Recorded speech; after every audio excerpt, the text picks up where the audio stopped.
Vamos a hacer hoy. El título de por sí ya va guiando hacia dónde nos vamos a dirigir. Hablemos de infarto, eligiendo el mejor plan B cuando la angioplastia no está disponible. Paula, la doctora Miranda, Alfonsina, que son las que más trabajaron como siempre, y yo ayudando un poco a que podamos transmitir un mensaje que es la idea. Solo como para iniciar, ¿de qué estamos hablando y por qué hablamos de este tema?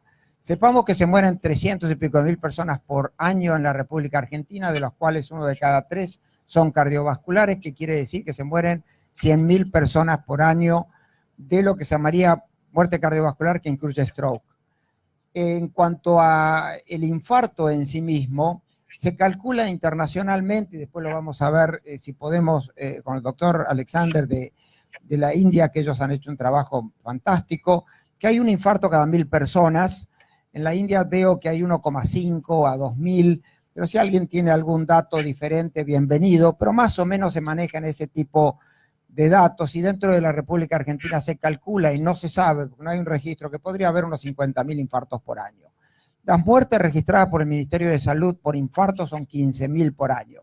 Todas estas cosas tienen cierto grado de inexactitud en cómo se atribuye, pero tomémoslo año a año como válido. Se mueren 15.000 personas por año, y cuando uno ve 50.000 infartos y ve la cantidad de streptokinasa, que es el único trombolítico que existe, y la cantidad de angioplastías reportadas, ve que realmente hay un número muy grande de gente no tratada.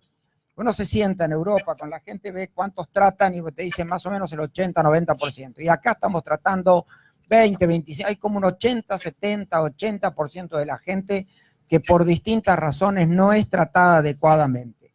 Y eso significa una mortalidad altísima. Eso significa que se mueren aproximadamente, si es 15.000 por año, son 130, son como 40 personas por día que fallecen de infarto, de los cuales por lo menos 10, lo que sería 3.000 por año, son evitables, tratándolos, y tomen ese número así, sin contar los que van a morir por insuficiencia cardíaca porque el paciente fue maltratado. O sea, yo creo que este es el mensaje. Si yo solamente les pudiera transmitir, hay muchos enfermos maltratados, aprendamos qué es lo bien tratado y tratemos de educar a la mayor cantidad de gente posible, vamos a haber actuado muy significativamente en reducir la mortalidad cardiovascular.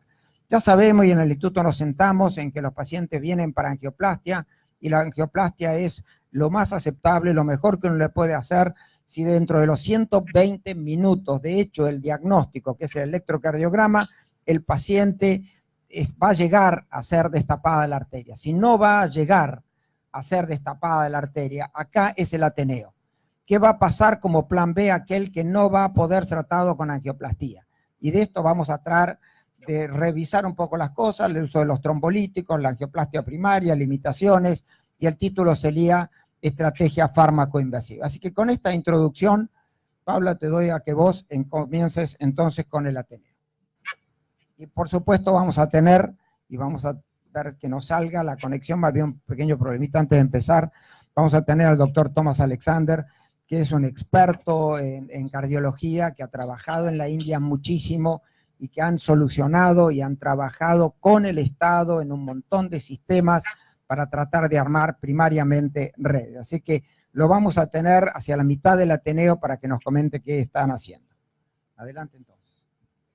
Bueno, buenas tardes. Empezamos entonces con el caso clínico. Se trata de un paciente de sexo masculino de 55 años. El señor es hipertenso, dislipémico, diabético, no insulino requiriente y extabaquista, y como único antecedente de relevancia, EPOC-GOL-C con algunas internaciones en el pasado. El señor inicia alrededor de las 9:30 de la mañana con dolor precordial, opresivo de características típicas, y por persistencia del dolor decide alrededor de las 10:15 de la mañana llamar al servicio de emergencias. Bien, entonces estamos de acuerdo, digamos, esto lo habíamos preguntado, digamos, en el Ateneo del año pasado, ¿qué hacer, qué debería hacer todo paciente que tiene dolor de pecho? Y la respuesta es esta, ¿no? O sea, llamar al servicio de emergencia. Este paciente lo hizo de manera correcta. Hay una iniciativa, digamos, que nosotros estamos participando activamente, que se llama Stem Save a Life y que ya todos la conocen. Y si nos preguntamos qué pasa en la Argentina, este dato la verdad que es desconocido, o era desconocido hasta hace poquito. Si nos preguntamos qué cantidad de gente llama a la ambulancia y que ese es el primer contacto médico, es solamente el 20% de los pacientes. O sea que eso marca que obviamente que la población no está educada, no sabe qué hacer, y también denota un poco las falencias del sistema en no estar, digamos, organizada de manera adecuada. Y si nos preguntamos cómo estamos, digamos, cómo está la Argentina comparada con los países europeos, bueno, estamos realmente a la cola, digamos, de los países europeos en lo que respecta al primer contacto médico que sea a través de la ambulancia. Entonces, dale, fíjate, contanos, Paula, cómo siguió la historia. Bueno, entonces, después de llamar al servicio de emergencia, la ambulancia llega 15 minutos más tarde y es ahí donde se establece el primer contacto del sistema de salud con nuestro paciente. Y queríamos preguntarle al auditorio qué piensan que debería hacer la persona a cargo de la ambulancia, y las opciones que les presentamos son trasladarlo al centro más cercano o hacerle un electrocardiograma. Ahí tienen el Mentimeter, que es 600005. Pueden entrar como siempre y votar.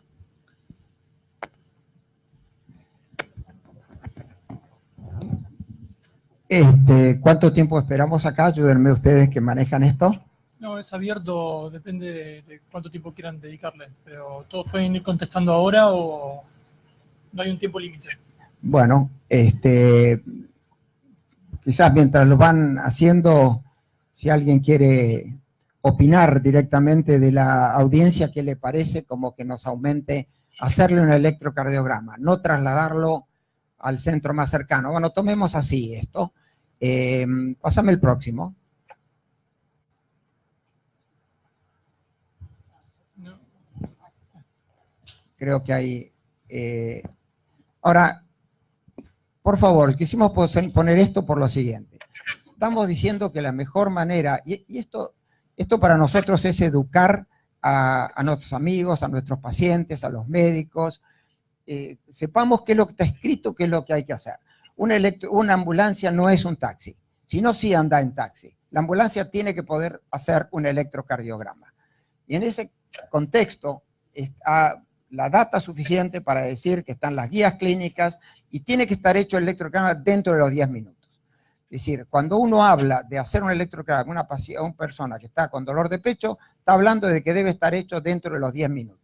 A partir del electrocardiograma se dispara el diagnóstico y de ahí en adelante empezamos a contar tiempos. Seguí adelante. ¿Algo más, Alfonsina, se te ocurre? Sí, además, digamos, tiene que tener la ambulancia, obviamente, operadores entrenados, gente que tenga la posibilidad de interpretar el electro y de transmitirlo, y lo importante sobre todo es que tengan una sistemática de traslado, porque una vez que la ambulancia va y entra en contacto con el paciente, en el mundo ideal y en un sistema de emergencia, digamos, bien organizado, debería saber a dónde trasladarlo, y ese saber a dónde trasladarlo se logra teniendo sistemáticas de traslado y diciendo, bueno, vamos a bypassear o evitemos todos los centros que no tienen hemodinamia y llevemos al paciente al centro de hemodinamia más temprano. Y si no, es la discusión que vamos a tener más tarde. Entonces, un poco las claves para el manejo prehospitalario es que las áreas geográficas que se definan deberían ser basadas en tomados como centros, a los centros que tienen la posibilidad de hacer angioplastia primaria, más todo lo que dijimos, ¿no? O sea, que los médicos estén entrenados, que hagan un adecuado triage, que el diagnóstico se pase al momento prehospitalario, arriba de la ambulancia, que se bypassee en los centros sin hemodinamia y que haya una comunicación directa entre el sistema de emergencias con el centro de hemodinamia. Obviamente esto es un cambio cultural muy, muy importante. Después lo vamos a revisar, pero si cualquiera de nosotros cumpliera estos pasos, más o menos la mortalidad sería alrededor del 3%. Cuando en la Argentina estamos diciendo que la mortalidad es probable que sea cercana al 30%. Así que, y en el instituto estamos midiendo y está en 2,97, 2,80, 3% de mortalidad. Así que para que tengamos idea del impacto de que es hacer las cosas bien o mal. Paula, entonces contanos cómo seguimos. Bueno, siguiendo con el caso, en el caso de nuestro paciente, la ambulancia no contaba con estos requerimientos y traslada al paciente al centro más cercano, que era un centro sin hemodinamia, al cual arriba a las 10:45 de la mañana. 15 minutos más tarde se realiza el siguiente electrocardiograma. No sé si el doctor Chetro quiere comentarlo. Presenta un síndrome coronario agudo con elevación del ST, presenta un infarto de cara inferior bastante claro, con una imagen en espejo en toda la cara anterior, y bueno, no sé la cara dorsal, pues me gustaría ver B7, B8, pero viendo D1, no me atrevería a decir que también puede estar comprometida la cara posterior. De manera que, bueno, aparentemente es un infarto agudo ínfero, probablemente posterior, ¿no? Sí, tienen. Sí, tiene ritmo sinusal. No quise entrar en detalles porque lo importante acá es saber que se trata de un cuadro de síndrome coronario agudo con ST. Lo demás sabemos. Seguimos entonces. Bien, entonces, para repasar un poquito, nuestro paciente inició con dolor a las 9:30 de la mañana. 60 minutos después, arriba en la ambulancia y por lo tanto establecemos el primer contacto médico y se realiza el electrocardiograma en los primeros 30 minutos. En total, desde el inicio del dolor, son 90 minutos.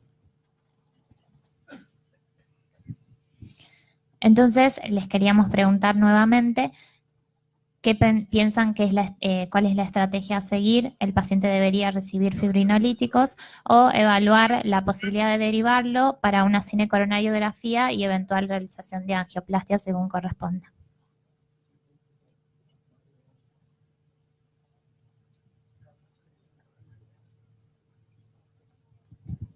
Entonces estamos con un paciente que llama a la ambulancia por falta de sistemáticas lo deriva, digamos, lo traslada a un centro que no tiene la posibilidad de hacer angioplastia primaria, ¿sí?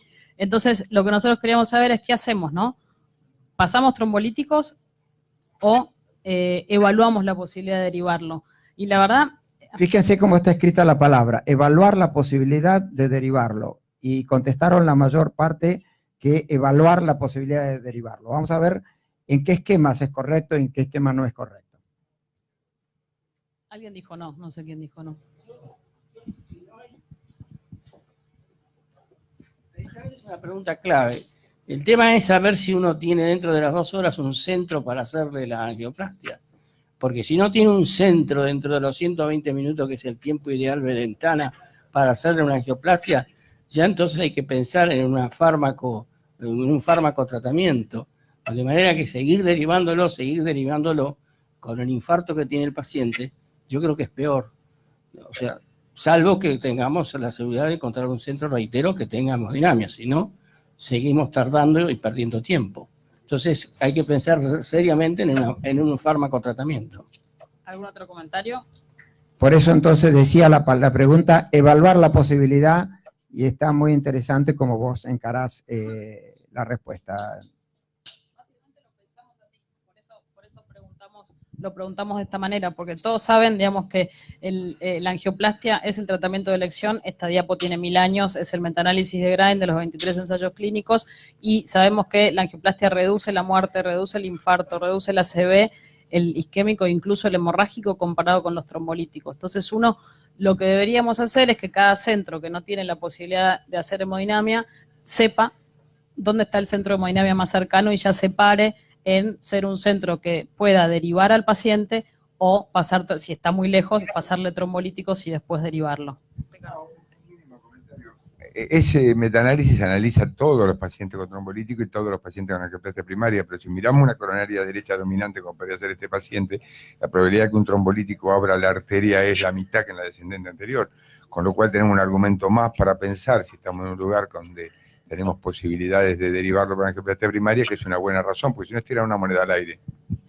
Una cosa que es muy importante en la transmisión de este Ateneo es que a veces hay que tratar de mandar, no es tanto para el ICVA este Ateneo como para tener una conciencia argentina.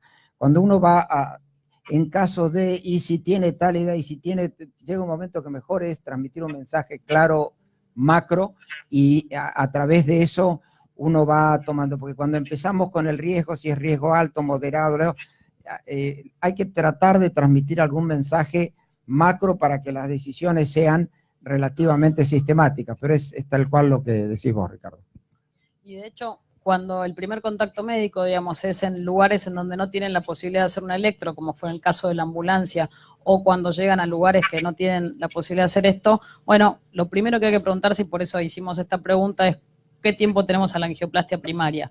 Y en este caso el paciente estaba en el hospital de San Isidro y iba a tardar 120 minutos, digamos, para llegar acá al instituto por una cuestión de problemas con el... Más de 120. Más de 120 minutos por una cuestión de problemas en el traslado del paciente, entonces está claro que en este caso estaba indicado hacerle trombolíticos. Entonces contanos, Paula, cómo siguió. Miren qué cerca está, sin embargo, la problemática argentina, por falta de armar toda la cadena, el señor... Todos los que estaban ahí consideraron que entre que llamaban, que venían, que lo buscaban, qué sé yo, iban a tardar mucho más de 2 horas. Y efectivamente el paciente permanece en ese centro, se indica carga de clopidogrel y posteriormente infusión de streptokinasa que inicia a las 11:30 horas y el paciente evoluciona con criterios de reperfusión positivos. El tiempo aguja, que es el tiempo hasta el trombolítico en este caso, fue de 45 minutos en total. Y una vez más queríamos preguntarles cómo seguimos. ¿El paciente debería permanecer en ese centro hasta el alta o nuevamente pensar en una derivación para realizar cinecoronariografía y eventual angioplastia? Acá la pregunta es la cultura de trasladar al paciente o no. ¿Tiene algo que, bueno, ya le di trombolíticos, ya lo traté, ya me quedo quieto? ¿O tiene algo donde todavía me falta seguir trabajando para disminuir la mortalidad de este paciente? Y la respuesta vendría a ser 10-1 a favor de derivarlo para realizar coronariografía y angioplastia. ¿Podés expandir un poquito más el concepto, cómo sigue? Bueno, y así fue. Nuestro paciente es derivado al instituto, al cual llega alrededor de las 7:30 de la tarde. Este es el electrocardiograma de ingreso, un ritmo sinusal con bloqueo de rama derecha y el supradesnivel a nivel de cara inferior había desaparecido. Si podemos evidenciar una onda Q, el paciente llega hemodinámicamente estable, sin signos de insuficiencia cardíaca, normotenso, bien perfundido.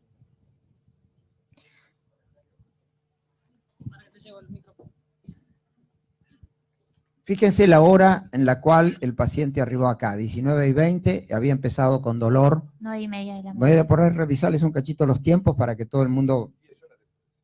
No, pero ¿cuánto después del dolor le dieron trombolíticos y cuánto tiempo después tenía para derivar el paciente?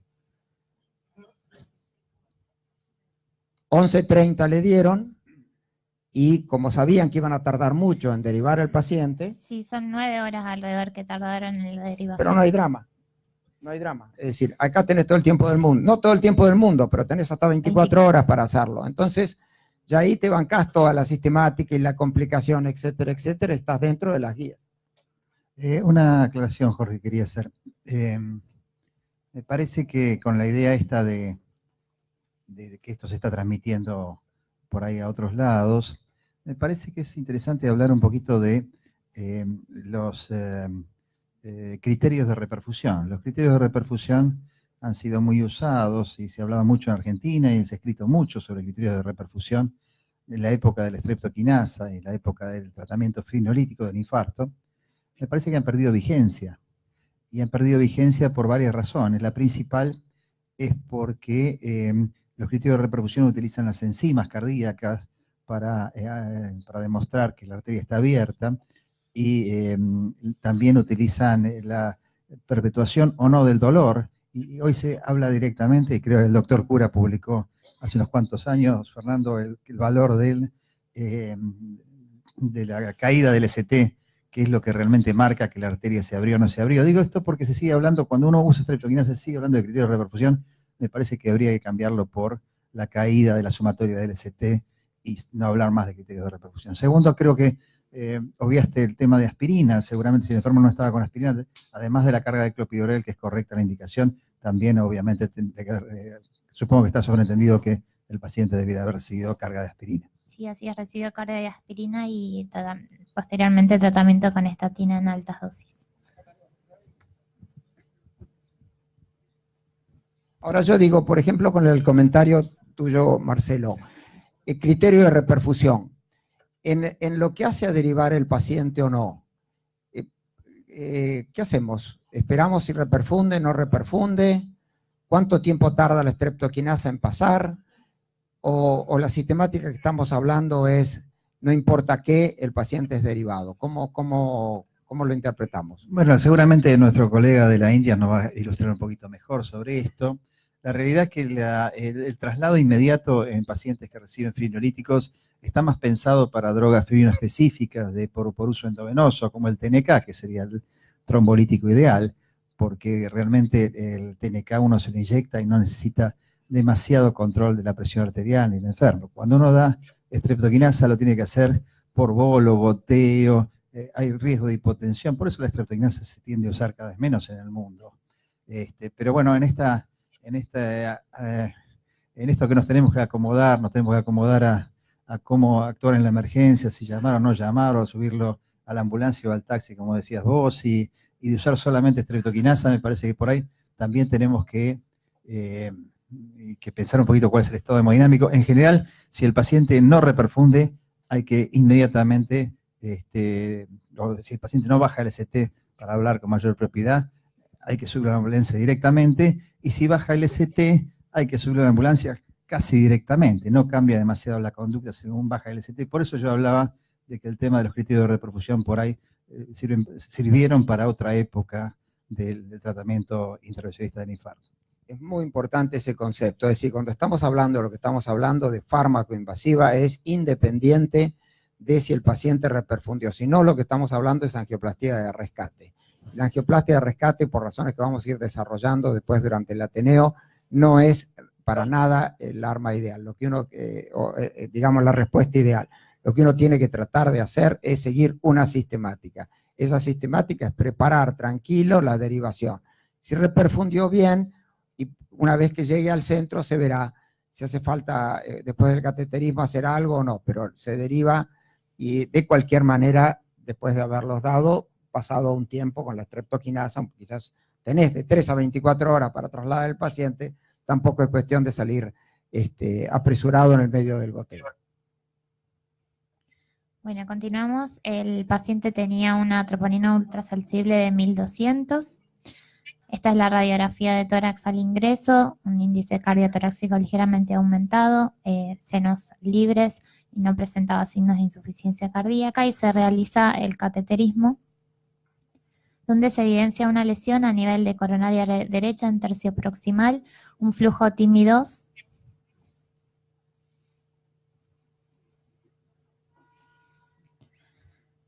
por lo tanto se realiza angioplastia con implante de un stent liberador de drogas a dicho vaso, con los resultados como ven en pantalla. El resto de los vasos no tenía lesiones significativas. Se realiza además un ecocardiograma con una función conservada, 52%, un trastorno de motilidad inferior sin valvulopatías significativas.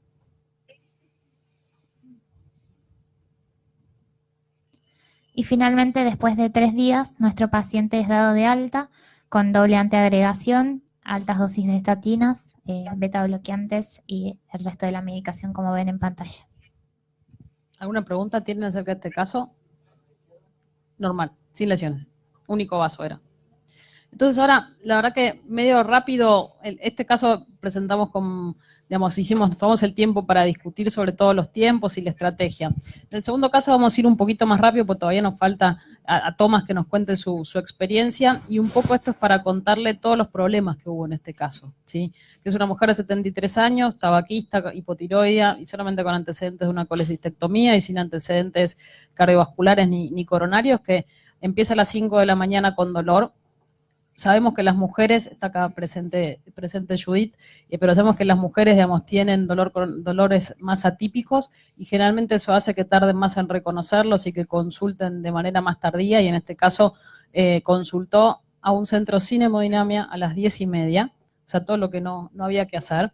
Y en el centro, por alguna razón, no sabemos por qué, pero casi 2 horas después de su llegada, ahí le realizan el electrocardiograma y le constatan un supradesnivel del ST en la cara anterior y extenso, que que no contamos obviamente con el electro, por eso no lo mostramos.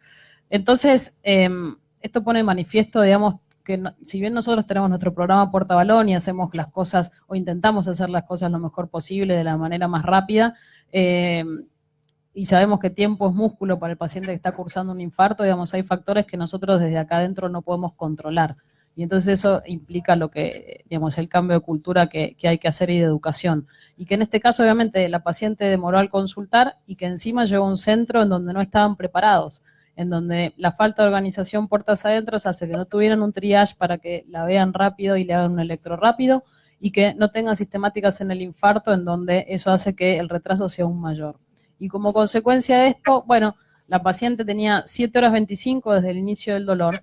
Y si yo les pregunto a ustedes qué hubiéramos hecho, estamos todos de acuerdo, parece que hay que pasarle, o sea, y estando lejos del instituto, en un centro de Lanús, lo correcto hubiera sido infundirle trombolíticos.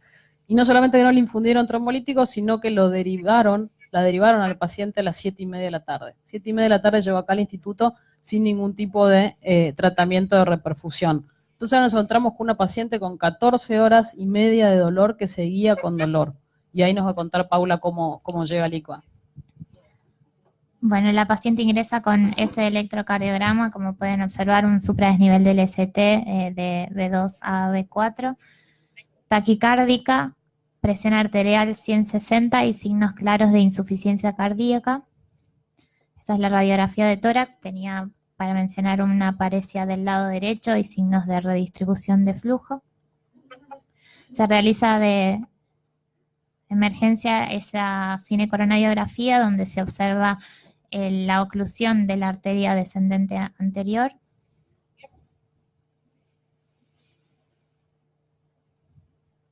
Y se realiza angioplastia de dicho vaso. Durante el procedimiento por flujo TIMI-2 fue necesaria la infusión de adenosina y vasodilatadores. La paciente evoluciona en el procedimiento con shock cardiogénico, con requerimientos de colocación de un balón de contrapulsación intraórtico. Posteriormente se realiza un ecocardiograma en donde se evidencia una disfunción severa ventricular. No tenía valvulopatías significativas, una IM leve, y sí se observó a nivel apical un trombo por el cual la paciente inició anticoagulación. Posteriormente, sí, 26% severa. Posteriormente, la internación duró alrededor de 10 días. Al cuarto día se retira el balón de contrapulsación intraórtica, inicia titulación de medicación vía oral y finalmente a los 10 días la paciente es dada de alta. Nuevamente con doble antiagregación, estatinas, y no se pudieron titular finalmente beta bloqueantes por tendencia a la hipotensión. Perdón, solo como para completar, vos me comentabas, esta paciente tuvo muchas reinternaciones. Así es. O sea, tuvo un infarto, todas las cosas que nosotros decimos que tendrían que haber sido hechos no fueron hechos.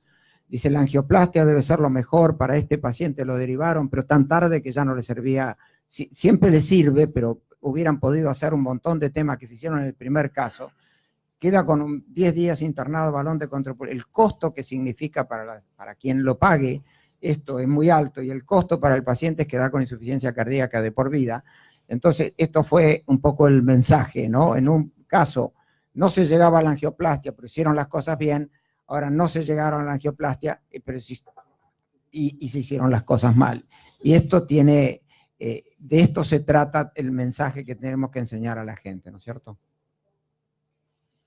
Perdón que no abrimos demasiado la discusión, así tenemos tiempo de poder transmitir los mensajes y a su vez recibir del doctor Alexander.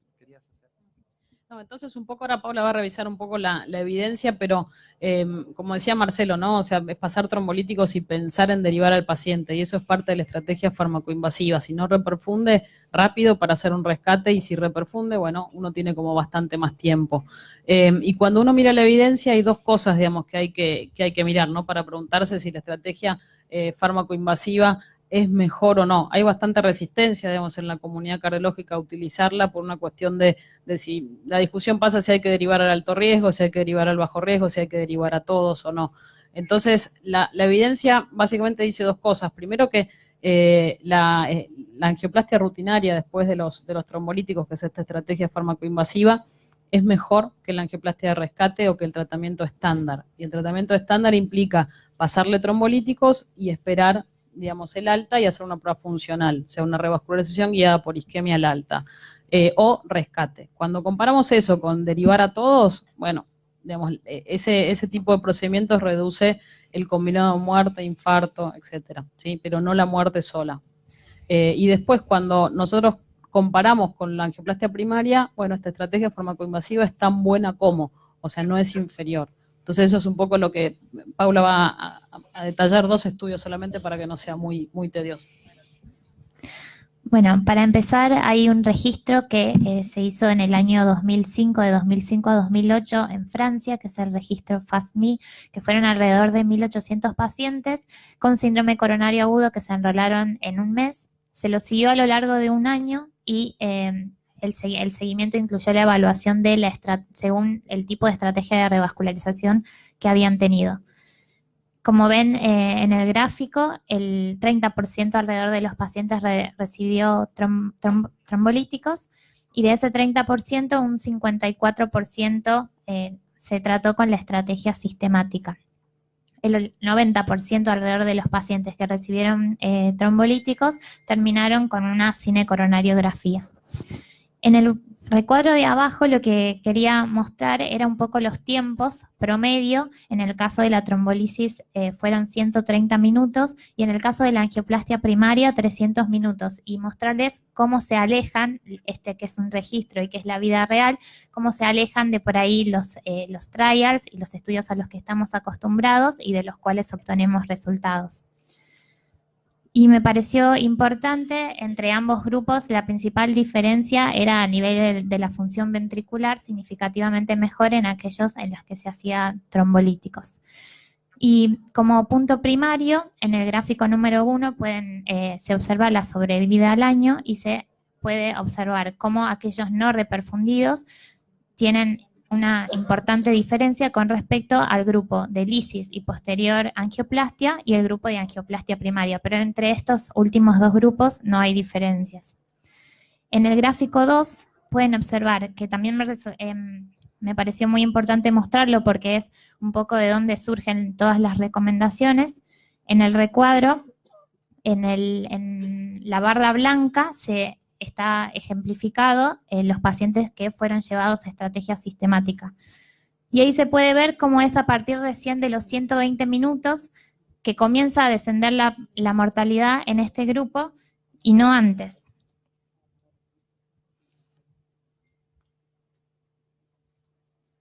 Como se ve en el gráfico, perdón. Bueno, y este es otro de los estudios, este es el estudio STREAM que se publicó en el año 2012, donde también se comparó entonces la estrategia de trombolisis seguida de derivación con la estrategia de angioplastia primaria. Y en el punto final primario, que incluía mortalidad, shock, insuficiencia cardíaca y reinfarto, que se estudió a los 30 días y posteriormente se evaluó al año, tampoco hubo diferencias significativas entre los grupos. Como única salvedad de este estudio, inicialmente se observó una mayor cantidad de infarto hemorrágico en el grupo de pacientes con trombolisis, pero se realiza una enmienda. Esta mayor cantidad era en el subgrupo de pacientes mayores de 75 años. Posterior a esto comienzan a recibir la mitad de dosis y posterior a esta enmienda, esta diferencia entre los grupos desaparece. Entonces, un poco la pregunta, ¿no? es si se utiliza o no se utiliza esta estrategia farmacoinvasiva en la Argentina. Y la verdad es que, de acuerdo a los datos que tenemos de la iniciativa Save a Life, es solamente en el 2% de los pacientes, de los infartos, se utiliza esta estrategia. Entonces, esto obviamente pone de manifiesto, digamos, la falta de organización, la falta de código de infarto y un montón de falencias que tenemos en nuestro país. Y un poco la pregunta es esto, ¿por qué se usa tan poco? Bueno, en parte por logística. No hay redes, hay muy pocas redes, algunas funcionan muy bien, pero digamos sin el apoyo del ministerio y digamos a pura buena voluntad, como en el caso de Rosario, que está dirigida por Pedro Sangronis, no hay un código de infarto, digamos, en nuestro país, que es obviamente en algo que tendremos que trabajar. Y parte de esto obviamente tenemos la culpa nosotros, en donde no se hace por desconocimiento. Yo creo que particularmente que se desestima el valor del reinfarto y el valor de la isquemia en estos pacientes. Los estudios a veces no tienen la potencia para demostrar mortalidad y por eso no quiere decir que no se tenga que hacer, ¿sí? Eso es parte de las limitaciones del infarto. Y hay mucha gente que no está convencida de la eficacia. Entonces me parece que esto es lo que hay, que es un cambio cultural bastante importante. Y acá un poco, esto es para ejemplificarles que realmente todo es cuestión de tiempo. Sí, solamente poner resumen mientras podemos hacer la comunicación. Entonces, ¿qué fue lo que sucedió? Y nos deja como enseñanza, un poco lo dije previamente, anda poniendo toda la secuencia. En el primero, si bien no había acceso a poder hacer angioplastia y estaba en San Isidro y la gente consideró que no iba a poder hacerlo en tiempo, no importa, por lo menos hizo el plan B y de ese plan B derivado con tiempo, se logra que el paciente se vaya con una fracción de eyección de baja mortalidad y con una fracción de eyección normal, y ese paciente no va a consumirle ni a ese ser humano ni al sistema el costo del segundo paciente, que es totalmente distinto. Educación en la primera parte, educación sin lugar a dudas, a nosotros tendríamos que educar a nuestros pacientes, no sé si lo hacemos, decirle, mire, en caso de que a usted tuviera un infarto y está viajando de vacación, debería hacer tal cosa. O sea, yo no sabía mucho de todo esto hasta hace 3, 4, 5 años, le soy sincero. Tuve 40 años hablando de infarto y yo mucho el tema de los tiempos y qué sé yo, no me había sentado. Entonces hay que enseñarle a la gente, a nuestros pacientes, instruirlos qué debería hacer, llamar al sistema de emergencia. ¿Por qué? Porque si va solo va a tener más problemas que si lo lleva a un sistema de emergencia. A los sistemas de emergencia enseñarles que tienen que hacerle un electrocardiograma, ahí se dispara el tiempo, de ahí en adelante enseñarles que si van a tardar más de 2 horas, le den trombolítico dentro del periodo que las guías clínicas dicen 12, y entonces uno finalmente se da cuenta que realmente si tiene claro los tiempos, cuánto tiempo tengo que pasar entre que el señor llegue y le haga un electro, son 10 minutos, en fin, uno va sumando horas, es muy fácil. Incluso hay sistemáticas y programas, nos acompaña también la gente de Medtronic que tiene un programa fantástico de cómo poder hacer concientización para que la gente haga algo y lo transmita, y dentro de este concepto es que le pedimos al doctor Alexander que junto con Alfonsina, que la felicito también a Alfonsina y un grupo de 5 personas internacionales están generando sistemática, no las guías están escritas por todos lados, sino sistemática para que el mundo actúe alrededor de cómo debe hacerse el tratamiento del infarto. Así que yo no sé si Alfonsina, si estamos en condiciones... Estamos. Si le habla, lo va a escuchar, ¿eh? Sí. Thomas, can you hear us? Yes, I can. Great, Thomas, thank you very much. I guess it's 8.5 hours more than we have right now. It's 1:30 p.m. here. So I guess we are having you at home, and thank you for joining us for this meeting. My pleasure to be part of this meeting. Yes, I'm at home. It's 10:30 here in India now. So Thomas, here you have the slides. You can say next, and I'm going to change it for you. Okay, so I'm going to talk about the pharmacoinvasive strategy for STEMI and look at the integrated STEMI India model. Next slide.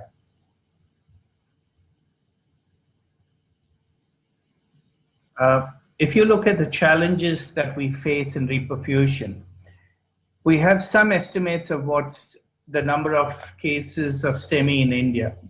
We believe that there could be 1,500 to 2,000 STEMI per million.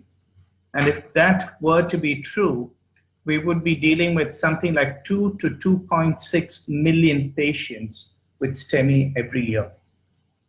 Next slide. Now, we have some data from 2 registries which we ran in India. One's called the CREATE registry. Now, this is basically an urban registry, and it looked at close to 90 centers from 50 cities in India. And what we saw was that reperfusion in urban centers only occurs in about 60-65% of patients. And most of these are using thrombolysis. Primary PCI was only in 8%. The Kerala ACS registry again was very similar. Only about 55% of patients received any form of reperfusion. Next slide. But this is not true if you look at data from across the country. If you look at the total doses of reperfusion doses that were used in terms of lytics, we would use something like 430,000 reperfusion doses a year. And there is probably about 75,000 primary PCIs done. So if there were to be 2 million STEMI every year, we would actually only reperfuse about 25% of the patients. So there is a huge gap in the availability of reperfusion therapy, and a lot of patients present very late that reperfusion is not of any benefit to these patients. So I'm not sure about the statistics in South America, but I think if you look at data from many of the developing countries in Asia and Africa, you will find that 25 to 50% of patients will get reperfusion therapy only. Next slide.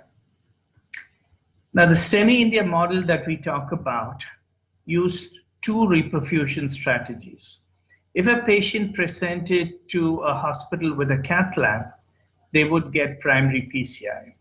If, however, the patient presented to a rural hospital or a peripheral hospital, they would get the pharmacoinvasive treatment. So when we devised this strategy, the next slide, please, we looked at a hub and spoke model. So this is what you would see here. A hub hospital is a hospital that has a cath lab. It could be 2 types. We call it A and B, depending on whether it is 24/7 available or not. And these were linked to multiple peripheral hospitals. Now, classically, the spoke D hospitals that you see in the slide are the hospitals where thrombolysis is feasible, and it's usually at a distance more than 30 minutes transportation time to the hub hospital. So if a patient self-presents to a spoke hospital or is transported by ambulance to the spoke, he gets thrombolysis, and then within 3 to 24 hours is moved to the hub hospital to complete the pharmacoinvasive treatment. So this is what we call the STEMI India model, the hub and spoke model. And these linkages were built on electronic data communication, management protocols, which were taught to these hospitals. Now, insurance reimbursement, and this is important to understand, was linked to following these protocols. So this ensured that every hospital that participated had necessarily to follow the same protocol if they were to get insurance reimbursement. And we had an emergency medical, the ambulance services, which was also linked to this network. Next slide. Now, there are 4 key aspects to this program. One is the use of technology. I'll show you that in the next few slides. The second was the ambulance network. And one of the success stories in recent times in India is that one group has been able to deliver 11,000 ambulances across 13 states in the country. And it's possible for us to link with this ambulance network and train the paramedic so that it's possible to link them with the STEMI program.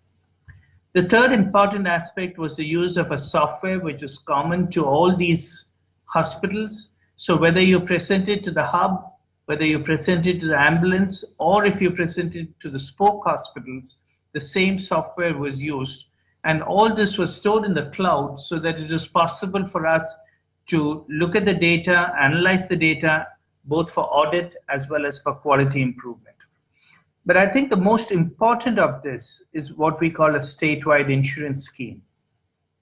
Now, in many states in India, there is what we call a below poverty level insurance scheme. And what this scheme does is that it links the STEMI program to a health insurance scheme that is paid for by the state government, but is run by a private insurance company. So it ensures that the poorest of the poor are able to access STEMI care, both for thrombolysis as well as for primary PCI, and so that in an emergency situation, no patient will fall through the system for want of finances. And I think this is crucial when we look at upscaling this to the other states in the country. Next slide. Let me show you some of the results of the study that was published about a year ago in JAMA. And this is the data that came from the Tamil Nadu STEMI program, where we ran the first pilot program. Now, the 4 clusters, interestingly, had every form of hospital that treated myocardial infarction in this country. So there were public hospitals, there were private hospitals, there were mission hospitals, there were corporate hospitals. So every hospital that treated MIs were linked together into these 4 clusters. And some of them were spokes, some of them were hubs. But what we tried to do was to make sure that whichever hospital a patient presented to, the same protocols were followed, whether it was the spoke or the hub. Now, before we ran the program, the next slide, please, we had a pre-enrollment data collection. So from the same hospitals across the 4 clusters, we had data collection as to what was happening before we rolled out the program. So that was about 900 STEMI patients. And then over a period of 9 months, we rolled out the program and we enrolled 1,522 STEMI patients.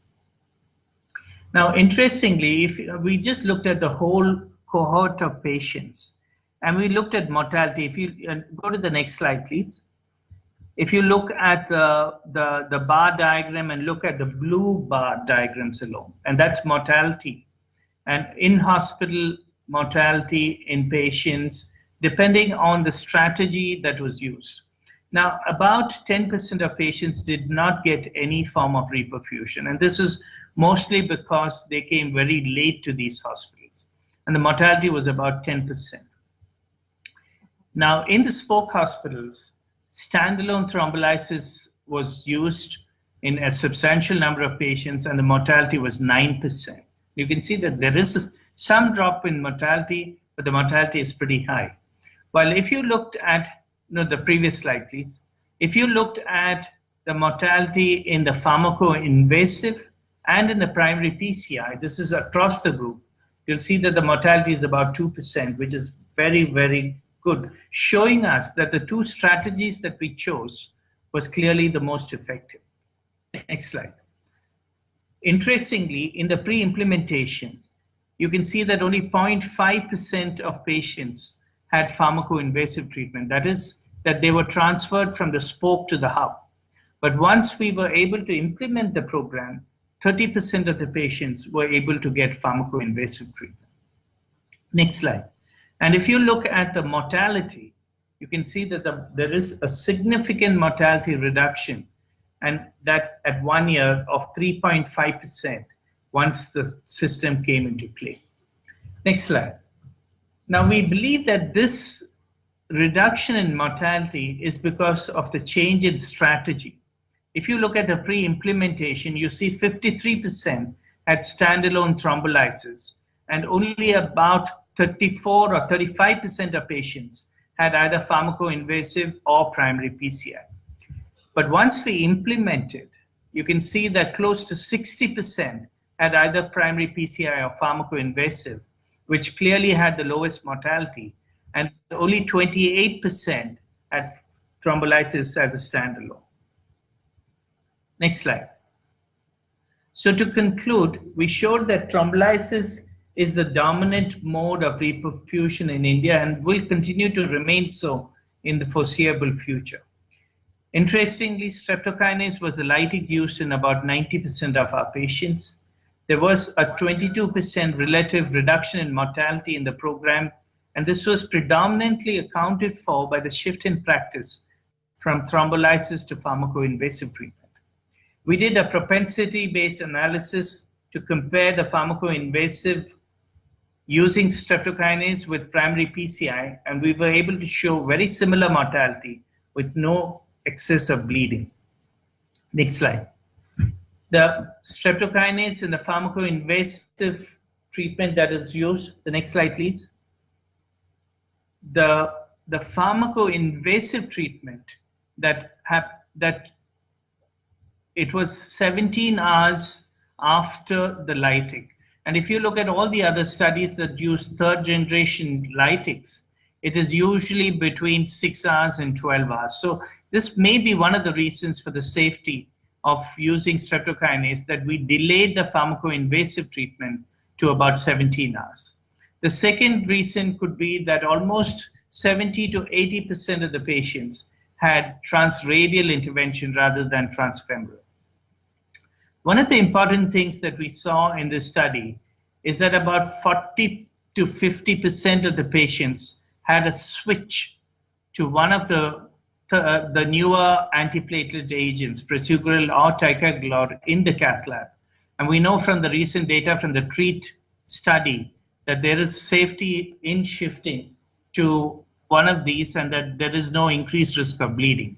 But importantly, we were able to show a greater effectiveness of the pharmacoinvasive strategy when we switched in the cath lab to either ticagrelor or prasugrel from clopidogrel, which was used for thrombolysis. And we showed that there was a reduction in mortality in this group. And this will need a bigger study for us to really conclude. And we also were able to show that once we were able to set up a system of care using this hub and spoke model, we were able to improve TIMI flow, there was reduced thrombus load, reduced readmissions, and reduced TVR in that population. Thank you. Thank you. Thank you very much, Thomas. Can you hear me well? Because your transmission was perfect. I can hear you. Thank you. Thank you. Thank you very much. Well, maybe having the opportunity and you're taking from home the generosity to be with us, we'll have for sure some questions, some people that would like to have some comments. So let me go here in the audience and see if they can interchange some few ideas with you. Dr. Fernando Curas is the head of interventional cardiology here. Congratulations, was a great presentation, a very clear message. My question is, who was the people that you start conversation to start the program? Was the government? You mentioned that the EMS was a very large system, so it was a good partner, but I want to understand if the government was involved and if this was triggered by the government or by the physicians. Okay, I think this is a very, very important question that you've just asked. The study was planned by STEMI India, which is a not-for-profit organization, but it was funded by the Indian Council of Medical Research, which is the premier research agency of the government of India. The study was conducted in partnership with the local state government. And I think it is very important when we look at countries in Asia and Africa that without government participation, it is not possible to run a program like this. Because what the government brought to the table were three things. One, it brought the public hospitals into the system. And this is important because most patients, even though there are lots of private hospitals in India, a large majority of patients still go to public hospitals and they need to be brought into the system. The second is that the BPL health insurance, the below poverty level health insurance that I told you, is run by the state government. So the state government pays the premium. It is administered by a private insurance agency, but the state government was able to link this with the STEMI program. And the third thing is that just as the ambulance service that I talked about, it is paid for by the state government.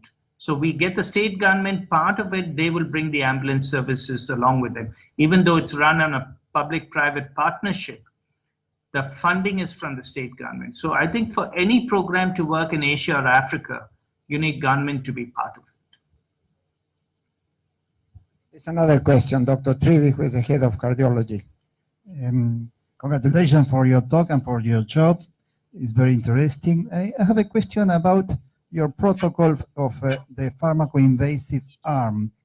When do you recommend the transfer? During strep kinase infusion or after infusion? We transfer only after infusion. So the infusion is done in much smaller hospitals. We have not tried doing this in the ambulances because we're not confident that the paramedic is ready to do that at this present time. So we run the thrombolytic in the local hospital. They're monitored there. If the 90-minute after thrombolysis, the ECG shows no reperfusion, then they're transferred immediately. Otherwise, it is within 3 to 24 hours. If a patient's very stable, we wait. If a patient had presented at night, then we wait for next day morning to transfer the patient. Great. Maybe one more question. Our barriers here that we detected through the STEM Safe Alive program, where our system is divided into public and private, let's say, to the extreme of having inconvenience in going in any kind of national program. And the second thing that really played a big role is at the cultural level, even the physicians are not really convinced that is the best strategy, to the point that we are where you were some time ago, having no more than 2% of the patients going pharmacoinvasive. My question is, how do you go in the cardiology community? Do they are convinced about this pharmacoinvasive, or you think you had done some job in order to have them enroll in this kind of philosophy?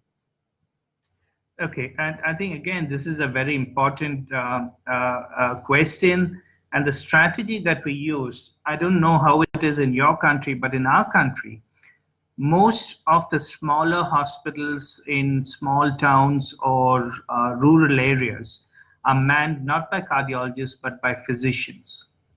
And we have to convince the physicians rather than the cardiologists about the importance of the pharmacoinvasive. So we involved the Association of Physicians of India also in this program, along with the Cardiology Society. You must understand that large numbers of thrombolysis are done by physicians rather than the cardiologists. And if it's the same in your country, then it's important to involve the general physicians also when you start a program like this. Great. I think in honor of time and your generosity being at home, we are going to finish, not without really a deep appreciation of your job. As you know, this is having a terrific impact all over the world. Now you have a group working to see other countries trying to take lessons from the STEMI India program. And again, maybe your final comments, and then we close. And thanking you again very much. Thank you for this opportunity, and I look forward to working with Argentina in their program. If there's anything that we can do to help you in taking this program forward, please feel free to contact us, and we will be happy to share whatever experience we've gained. Great. Thank you very much, and have a good night. Thank you, and good night to you. Bueno, con esto vamos terminando. Si hay algún comentario final después de esto, mínimamente uno aprende que cuando hay persistencia, hay ganas, hay convicción, las cosas se pueden hacer desde cualquier lugar del mundo. La idea no era mostrar un Ateneo que hace en el lugar más sofisticado del planeta, sino que nuestra cabeza está muy cerrada, estamos ignorando el impacto que tiene una muerte innecesaria de no menos de 10 personas por día a causa de infarto agudo de miocardio. Después saquen las cuentas y se los digo. Estamos ignorando la cantidad de gente que va a insuficiencia cardíaca por no haberlos tratado adecuadamente. Nuestro rol no es solo hacer bien cardiología dentro del ICVA, sino educar a nuestros pacientes, educar a los médicos con quienes tomamos contacto y tratar de hacer les diría, tratar de cambiar la cultura de lo que estamos haciendo en el manejo, porque yo creo que no estamos tratando más del, no sé, 20, 30% de los síndromes coronarios agudos dentro de los cánones que se merecen los pacientes. Y esto está trayendo no solo una mortalidad espantosa, sino un gran costo para quien sea que después lo pague, ¿no? Así que, bueno, espero que haya quedado conceptos claros de esto. Debería haber un documentito chico que podamos poner para que todos se acuerden de a los cuantos minutos, qué cosa, hacer algo para los pacientes, para que todos se vayan educados y, bueno, de alguna manera que esto nos sirva de que en cualquier lugar del mundo esto es un problemón y si no se encara, realmente nuestra función médica no está bien cumplida. Bueno, muchas gracias. Buenas tardes.